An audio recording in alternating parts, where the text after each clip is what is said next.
Welcome to the Purity Pulse podcast, your go-to podcast for the natural health industry and everything Purity Life. I'm Erin Macklin. And I'm Julie Drapeau. Today we're going to go through our regular weekly check-ins. We're going to have our main content of interview with Blaine Calkins, MP Blaine Calkins, to talk a little bit about supplements and what's going on with them these days.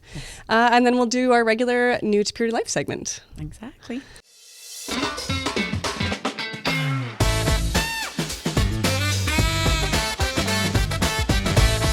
So, supplements. Yes. What, I'm assuming you use no supplements on a regular basis. Zero. I do not believe in this industry. Seriously.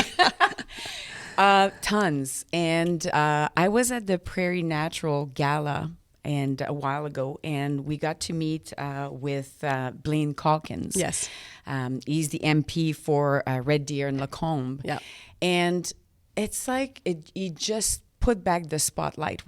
A lot of, everybody talks about saver supplements in the industry, but he spoke about it in a way that recreated that urgency. Right. And then everybody was, what can I do? What should I do? Mm-hmm. And then looking into the impact that there is. And, when there's big things like this happening, sometimes we hear and we understand the surface of it, but we don't really understand what it really means. Right. And so I think that's why we wanted to bring him on to explain really what was underneath that. Yeah. But we know the impact that what's going to come, right? Well, and sometimes, this has many different levels to it, right? Like you talk about on a very personal level, you're saying, yes, I use supplements. So, if 70% of the options that you choose from today was no longer an option, what does that look like for you? Yeah. Yeah. Right? I know for me, Innovation. if I don't have those main supplements that I'm used to, that I know how they interact with me. That could be a big change for me. Yeah. And finding replacements or kind of the impact on now what it is on your daily life, that's a big deal. And that's just me personally. Yeah. So you go on top of that and you talk about all consumers, you talk about retailers, what are they going to put on their shelves if they don't have access to this, if they don't have access to, like you said, the innovation, the newness, and just quality supplements. Yeah. And then beyond that, you've got the direct impact on the brands themselves. How do they even stay in business? How can they have innovation? How can they put these supplements out? Yeah, we have lots of new people that are trying to get into the industry. They have a very good product and all the costs, because without going into details, we'll have that in the podcast, but basically if we look at one of the requests or the change is to put more information on the label. Yes. So right now we're looking at a label. I have a Moducare product in my hand, and the label is pretty packed because you have French and English. Yep. That is a requirement in the Canadian market. Yep. And then added to that, I was looking at what CHFA had on their label, what is and what the government is asking. Yeah. So you have all the Latin names that would be added to it. And those names are not short by any means. So you add that to it, and then greater warnings on the product. So now companies like brands are looking into having to do those peelable you're going to have to do a tearaway, or you're using a much larger bottle. Yeah. And then that brings you into waste and really kills any sort of sustainability initiatives that you've got. But I've looked into it too. And as soon as, you have to have everything that's on there right now, still in both languages. They're pickier now about font size, so everything has to be bigger. And you have a full supplement table. So basically like what you would see on food, you need to now fit that table on there as well. It's crazy when it comes to supplements, how you would possibly put all of this in and then still be able to put your product on a shelf so people can pick it up. It's eye-catching. They understand what it's for. And it still look good. The request is crazy. And then when you combine that with the new fee structures that they're putting in place at the same time, the impact is huge. It needs to have, because reading of all the requirements, there's some good to it. Let's not just be on one side. There's some good to it by, getting a bit more information on the label. It just gives more information. But there's a way to do that. And those fees, that would be great if they were kind of a scale into a certain limitation. But also when we look at the label, to be open to other option. Everybody's used to click on QR code. why not keeping like the label as is? Yeah. Put a QR code that will bring you to all that information. Yeah. So, well, we're hopeful that, in a couple of months, the government will be able to look into being more flexible and have those conversations to really see what can work. Because after all, I mean, those products help the health of the Canadians. Yes. So it's to better yourself. It's to invest in just being better. So there's that side that needs to be considered, not just here's a law, we apply and let's move on. Yeah. Right? Yeah, absolutely. So the interview will be very interesting. Yes. Yes. Yeah. Let's get into it. Thanks so much, Blaine, for coming today. We're so happy to have you. Glad to be here. Yes, thank you. And so can you tell us a little bit about your role as a member of parliament and how you got interested, I would say, in the natural industry supplements and all of that? Okay, so there's the serious answer and then there's the fun answer. So the fun answer is I was awakened at about 2:30 in the morning by my wife, who hit me with a pillow and said, "What are you going to do about these natural health products?" Because my wife is an ardent user of these things. And so I woke up and I said, "Drop your pillow and let's talk this out." But all kidding aside, I'm a user of natural health products. My family are users of natural health products. We've had health issues in our family. Some of them, of course, we dealt with the mainstream medical system that we have. But of course, the key to staying out of the healthcare system is, of course, a healthy life, and that's it's diet, it's exercise, it's proper nutrition, it's figuring out who you are and what your body responds to, and for us, a lot of that equation includes natural health products. So we use them. I tell the story all the time.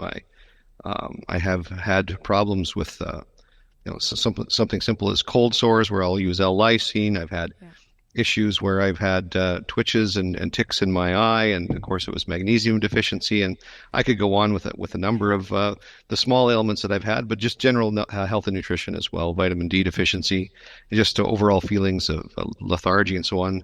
I've been able to overcome many of those things by making sure I have the proper supplements in my diet. So, and it's reflected. I mean, virtually every community in this country has a health food store in it, or there's a health food store close by, and over 80% of Canadians, depending on which information you look at, access natural health products. So it's kind of a no-brainer when the industry feels, because the industry works with Health Canada all the time. The industry understands what side of the partnership they're on with Health Canada, and when Health Canada is about to receive broad sweeping power and self-funding capability, that's a reason to be concerned. Yeah, absolutely. Can you, just to what you were speaking about, can you give us a little bit of background about what you're referring to, this broad sweeping legislation? Yeah, well, so Bill C-47 was passed. It's a budget implementation bill, and I don't even think the industry was even consulted. I mean, the industry knows that Health Canada wants these powers, but the government, I don't remember a single speech in the House of Commons by any member of Parliament, by the minister, the finance minister, any other minister that spoke to the Budget Implementation Act, Bill C-47.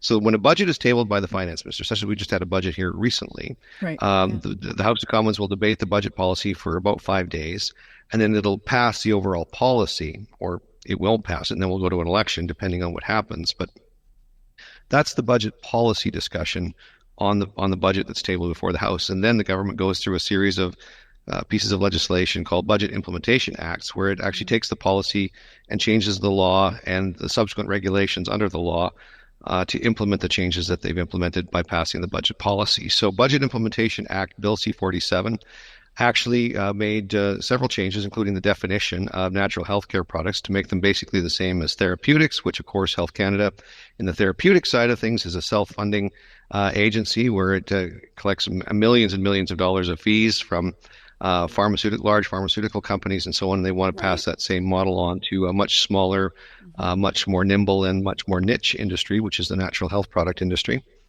And that is a reason to be concerned. Yes. And you can see the effects. Everybody knows what and can predict what the effects are. So whether it's traditional Chinese medicine or small practitioners that are doing worked in preventative health care and maintenance and keeping Canadians healthy, which the Canadians want to do overwhelmingly. It's going to reduce access. It's going to increase the costs. Site licenses for producers, manufacturers, practitioners is all going to decrease the availability of choice for Canadians and increase the cost, and likely even lose a good portion of the market altogether, other than just some relatively large companies that would probably be able to survive the cost and the fee structure. And that also makes the natural health product industry subject to the same level of fines that the pharmaceutical companies would be. So you go from small fines for companies that are not doing things appropriately to massive multi-million dollar fines, which is basically just that process in and of itself would just shut down large swaths of the industry. That's huge. That's a huge sledgehammer for Health Canada to have over a relatively small and modest industry. Yeah. What was that brought up, you think? Because as you said, it came from nothing to overnight. It's, on the table, and all those changes. It's not like a gradual increment, which I think that's why we got Health Canada extended to May 26, I think, for the voting or the final decision on the Save Our Supplements. But why in the first place? I know that there's regulation, like the natural health products were not as regulated maybe as what was needed, or the packaging, like the warnings are now requested to be more. So was that because the government has really concern on the health really of, people, right, of using natural health products? Help me understand the reason why this came suddenly. So obviously, I think just somebody in Health Canada wants this power and wants this authority, and rather than working collaboratively with the industry, decided to call up somebody that they likely knew. I'm speculating a little bit here, but the fact that this was tucked into a budget implementation bill, the industry wasn't consulted. There was no ongoing discussions, to my knowledge. Everybody that I spoke to was blindsided by this. Right. So it's basically just a legislative power grab by Health Canada, and of course they're facing the backlash now. This is not the way to conduct business. If you want to talk about consumer protection, if you want to talk about new laws and regulations concerning the industry, you actually go have a grown-up and mature conversation with. There's industry associations. There's the Health Food Association, the Natural Health Products Association. There's Canadian Federation of Independent Businesses. Everybody's involved in this. So you go have a mature conversation with folks, and you find a path forward. If there's a few problems that need to be ironed out, if there's an issue, say, a recall power or something like that, which might be a legitimate conversation to have, then let's have that conversation. But to just go and just do it the way we're big government, we're going to do it this way. This is the way it's going to happen, whether you like it or not. And that's the approach that the government has taken, and that's why the response from the consumers and the industry has been so strong. Yeah. I mean, as I understand it, we're talking hundreds of thousands of dollars of costs and fees for individual companies. Yeah. And I've heard numbers as high as 70% of supplements coming off the shelves. that's significant impact for not only retailers, but consumers. Yeah. There's numbers, and I wish I was reading a lot this weekend, and I wish that there would be an openness to look into, like you said, Blaine, between an in-between or a growth, step progress to get to where they would like to, which would help, the brands to be able to survive and adapt, because there's definitely I know that on the label, they're wanting warnings. So when you think about French, English, and then the Latin name that needs to be added on there, it's very difficult to put all the information, but at least if they would be open to have a QR code that you scan and you get the information, then the label will not be as a problem, and then that would help the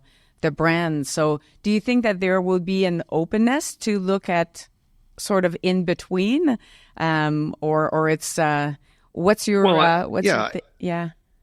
So what my goal is with my bill 368 is basically just to reverse the changes that were made. I'm not saying that that there can be, and let's just go back to where it was. So that there was predictability and certainty in the industry.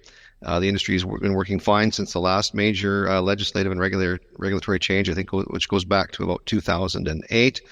The industry is growing. Our reputation around the world is amazing. Natural health product exports we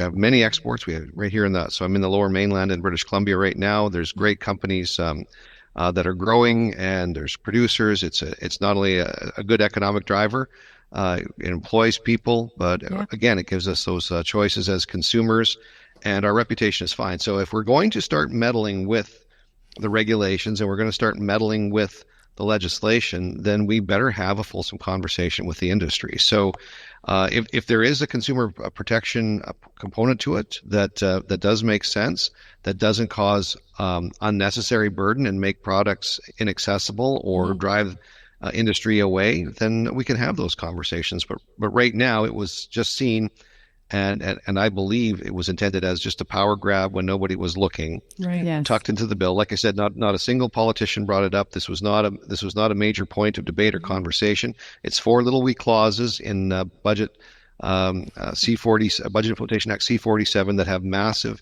potential impacts on the industry. And let's go back. So what I'm proposing with my Bill 368, let's just go back to where we were prior to Bill C47. And then if we want to have these conversations, then folks from the industry like yourselves, politicians, policymakers, can actually have a conversation about going forward where we do, if there is improvements to be made on certain fronts, we can do that. But right now, I'm not terribly concerned about it. I mean, the Canadian Health Food Association had Deloitte look into all of the claims that Health Canada made. It looks like natural health products are by and large very safe. Every store that I go into, there's nothing in there that I would be afraid to use. Right. And I think Canadians, you walk into these stores, they're usually coupled or can be coupled with organic groceries and organic food. Like these are not the kind of places where you walk in there and you think, is what's in this store going to be a problem? People aren't going there to get a problem. People are going there to actually get a solution. Because they actually feel like these products and the groceries and everything that's associated with these stores and these retailers, everybody feels that this is a better. It's a conscientious choice. Is I guess my point. The consumer is going there to make a conscientious choice to be healthier, to be stronger. To improve their immune system, whatever the case might be. And I think they should have those choices. Yeah, and potentially take pressure off of the healthcare system to begin with, right? Absolutely. That's why that conversation needs to be happening with, grown-up adults, as you're mentioning, because it is to better our health, to invest in, getting off the system and helping everybody to be healthier. Taking your own ownership. Exactly. And it's great to have people like you that are very passionate about the industry, because there's an absolute need of support there. I know that CHFA has, offered online, easy. You go on Save Your Supplements and you can sign a letter that goes to your MP. In store, they have the Save Our Supplements card that you can sign up as well. So there's different ways to act, and it's not too late, and act really quickly, because because the next date is May 26th, right? I'm recalling the date. It's coming. It's very important. So there's several different things happening. Obviously, the government, through its regulatory process, has the agenda going forward with the Gazette process, but also the legislative process for my bill, which is C368, is coming up. So the first hour of debate was supposed to be last week, but that got changed.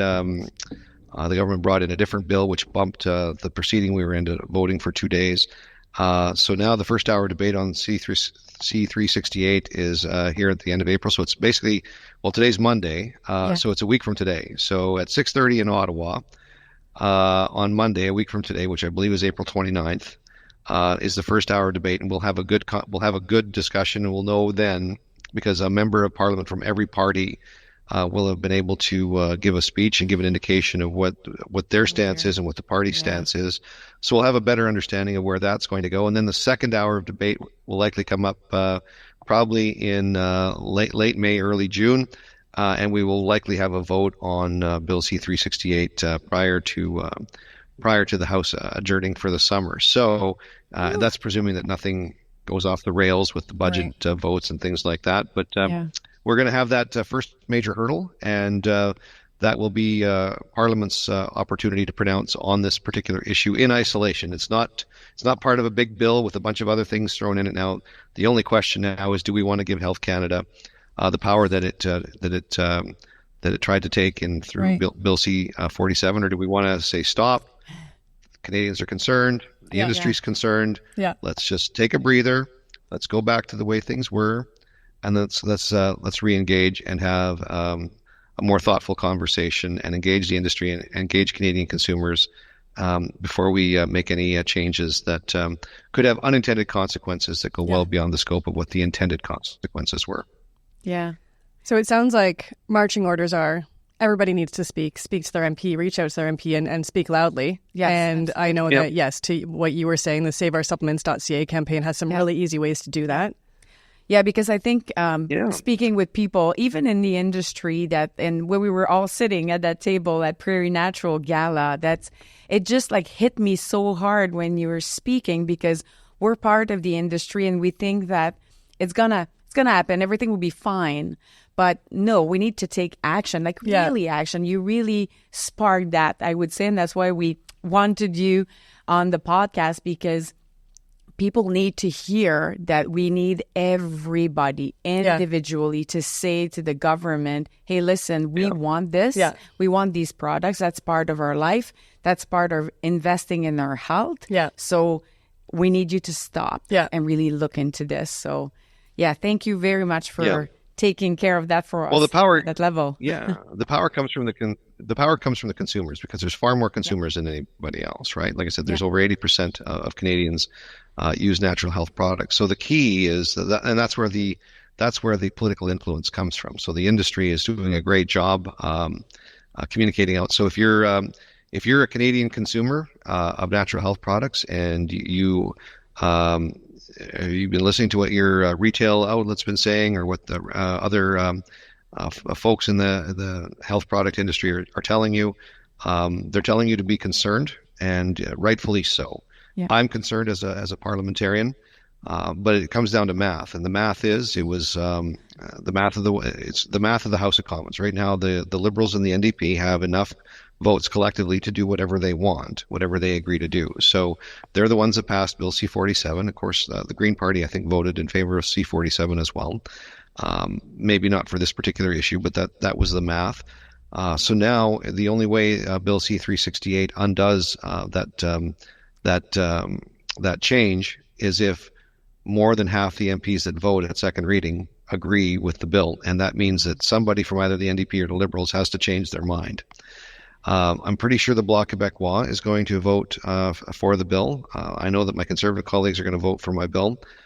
But now the real question is, what do we do with Liberals and the NDP? So if you've got a Liberal or an NDP MP, or if you have a Conservative MP or a Bloc MP, but you're still concerned about this, the pressure point is the Liberal and NDP folks. The Mark Holland, the Minister of Health, the Prime Minister, Jagmeet Singh, the leader of the NDP, and virtually any of those MPs in either of those caucuses. So reach out to them. I know the way that's usually set up is you click on it, your scan, and you get your own local MP. Yeah. But maybe that's not who you need to convince. You might need to convince an MP that's somewhere else in the country, and it's okay to put pressure on them too. Right. Yeah. Yeah. We don't have lots of time, so let's make it happen. Take action. So we're going to run you through some rapid fire questions. So now it's the the fun side. There you go. We'll make it a little bit lighter. Yeah, that shouldn't be too hard. What was the first natural health product that introduced you to the industry? Your first one. The first one. Well, After the first pillow. Conscientious.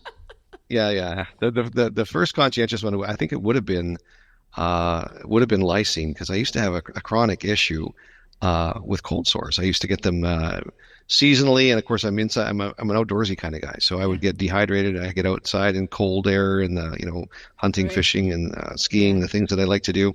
And I used to get these cold sores, so I got introduced to lysine. But then, as I did more and more research, I found out really what I needed to do was just have more electrolytes, and actually taking more electrolytes actually seems to have, and just hydrating better, has actually solved not only my cold sore problem, but I think it's solved a bunch of other ones as well. So, amazing. Not just the Band-Aid on the problem. The more I use, the more I learn, the more I use, the more I learn, the more I learn, the more I use, and it's I'm a healthier version of myself as I age, which is a good thing. Amazing. Yeah, we're very familiar with that concept. Yes, absolutely. Yeah. So if you could choose any other career outside of what you're doing now, what would it be? Oh my gosh! If I could choose any other career, so I'd probably go back to my previous life where I worked. When I was in my 20s, I worked I was a fishing guide for a while. I was a conservation officer. I was a park ranger, national park warden. Wow. So I had a very adventure-filled. When I was a young man, a very adventure-filled life. So I would go back to something like that. I don't know, if I wasn't a member of parliament anymore, I'd probably go guide something or work in that industry, but who knows? I'm falling in love with the natural health product industry, so you never know. If there's something that you guys need me to do, you just let me know. No, kidding aside. Maybe you'll have an health food store and recommend products to people then. Yeah. I'll have a health food store that also takes people fishing. I don't know. There you go. You can start a retreat. There you go. We'll start you a retreat and have natural product. Well, you talked a lot about your activity and being outdoors. So what is your go-to activity to disconnect and relax from your work, right? Well, just even going for a walk outside is sometimes enough. Whether I take a camera or whether I take a rifle or take a fishing rod, I mean, it doesn't really matter. What really matters is that I'm back outside and I'm in the outdoors, right? So that's where, and I talked about this at there's the emotional, there's the physical, there's the spiritual, and there's the mental side of things. So when I'm outside and when I'm in nature, like true nature, it really does fill me back up. So it could be anything like that. But no, I just love going and being out, whether it's back out on the farm or at somebody's farm out in the countryside. I grew up on a farm. So when I'm just back outside in that type of pastoral setting in the Rocky Mountains that we have, beautiful Rocky Mountains in Alberta. Not too bad. This is where I like to be. And of course, if there's a lake or a stream or a river nearby that's teeming with fish, that's not a bad thing either. So that's what I love to do. I love to take my fishing pole and just go and catch a fish, and it fills me right back up. It's kind of a meditation at the same time because you get physically active. You have the fresh air, of course, the beautiful mountain that you're surrounded with, and then you get into that state of that meditation, relaxation, disconnect. So that's very good. Yeah, that's awesome. On that visual, I think that visual is a good visual to end on. I feel really good about that whole visual. So thanks so much for coming, Blaine. It was wonderful to have you, and all of your educated responses and what really helped us out. Thanks so much. Thank you. My pleasure. It's an honor and a privilege to be on the show, and look forward to continuing the struggle and making sure that we do save our supplements, and appreciate everything that you do. I will take action. Thank you. All right. Thanks. All right, let's get into some new to Purity Life. Yes. So today we're going to talk about Freshfield, which is a new brand to us. Yes. Very excited about this. They recently won the Sichfei Innovative New Product Award. For their ocean saving omega. And we've got 6 different SKUs. They've got their vegan omega-3 in a couple different sizes. They have their prenatal, and you're holding the black seed. Yes. And I don't know if you know a lot about black seed oil. No, sell me on it. Yes. Well, I was looking on their website and they say, Google it. There's so much use to it. It's a jack of all trades. Yes, I have heard that. And I was blown away. Honestly, I've heard about black seed oil, but never paid attention too much to it. Yes. But actually, people who have skin issues, you take it internally. They recommend to take it with some pineapple juice. I just opened the bottle for those who are listening, and it does have a scent of oregano for some reason. And so when you use the product, and they say to start slowly, but if you have eczema, psoriasis, or any type of skin condition, it's very, very helpful. It also helps with immunity and inflammation. Oh, so nice. It's kind of your jack of all trades, overall health. So definitely a must try on that one. The brand also, what is very cool for those who are listening, the label is very different from what you will see on shelf. Much darker, and they have some bright like orange and yellow. It's catchy and blues. though, eh? It's very catchy. If you look on their website, they have like I would say the surfer kind of look. So it's kind of refreshing as a brand. All coming back to that ocean saving, right? Like so much of what they're doing really is about sustainability and the surfer idea, like very much how do we save the oceans, right? Yeah. They bring that back in everything. They had a saying in their whole, if you go on their website, word going, they like progress over perfection. Right. And I really like that saying because sometimes we don't start anything or we don't take action because we're thinking about, it won't be perfect. But every little step of, the health and investment you're doing in your health, will help it on the long term. So very cool new brand. I think that it's going to spark on shelf. And definitely give a try to that black seed oil. I think it's going to be an overall, your jack of all trade. Thank you for listening to this episode. Don't forget to like and subscribe and send us your feedback at marketing@puritylife.com. You can also follow us on Instagram at PurityLifeLProductLP and myself at JD_girlpower. And I'm at Erin G. Macklin. And come back and join us next week when you'll see our live recorded episode from the Laval tabletop for our 40th anniversary. Looking forward to see you all.